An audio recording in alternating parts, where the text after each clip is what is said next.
Welcome to this urgent strategic briefing. We're here to talk about the single biggest and often most hidden cap on your portfolio's growth, the founder who is still stuck in hustle mode.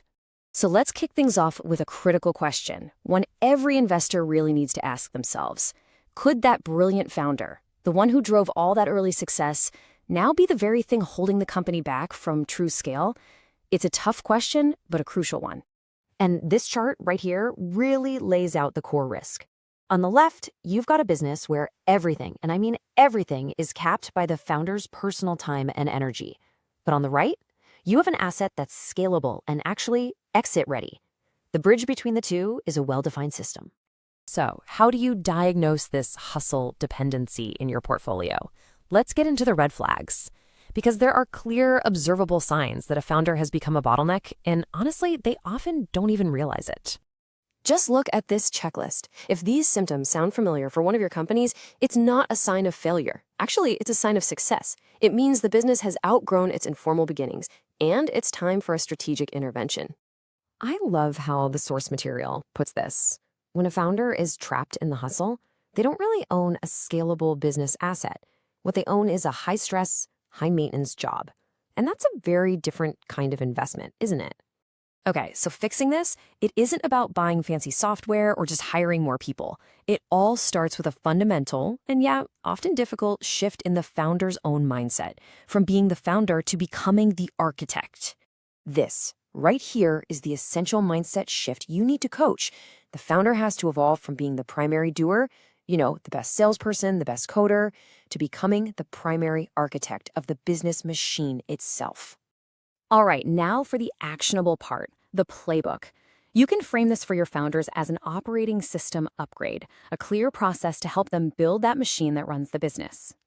We've really distilled the process into 5 clear steps: codify, standardize, build roles, measure, and delegate.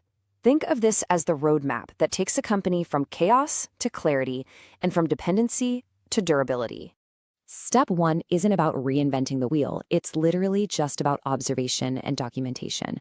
Write down, step by step, how the business is already succeeding. For example, a small Lagos-based caterer did exactly this with just a simple checklist for their event prep. And the result? Get this. That caterer reduced customer complaints by nearly 40%. That number is the key here. We're not talking about a small gain. That's a massive improvement from a tiny investment in just getting organized.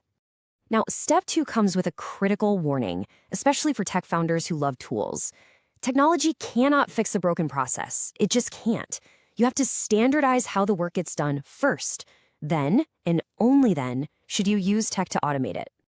This brings us to step 3, building a fortified business. See, a company built on personalities is fragile, kind of like a Jenga tower. One built on well-defined roles is resilient. People might leave, but the system itself ensures the engine keeps on running. And step 4, measure what matters. It's so simple. If you don't track performance, you can't improve it, period. Founders need to pick, say, 5 to 7 key metrics like these that truly show the health of the business, and then review them relentlessly. The proof is in the data. An Accra-based logistics startup improved its delivery efficiency by a full 25%, just by tracking their average delivery time and reviewing it every single Friday. This is that principle in action. What gets measured gets managed. And finally, founders have to learn to let go. But this isn't about blind trusts or just abandoning tasks. It's a structured process. You start by delegating repeatable, low-risk stuff. Provide clear instructions, define what success looks like, and create a solid feedback loop. So when you bring this all together, it all builds toward the end goal for any investor, de-risking the asset and unlocking its true scalable value. This entire process is about one thing and one thing only: transforming a founder-dependent operation into a valuable, scalable, and, let's be honest, an exit-ready asset. A business that runs on systems, not just adrenaline, is a business that has true enterprise value. So as we wrap this up, the final question is for you. This isn't just theory. It's a diagnostic tool you can use today. Which founder in your portfolio needs this playbook to shift from hustle to system and to finally unlock their next stage of growth?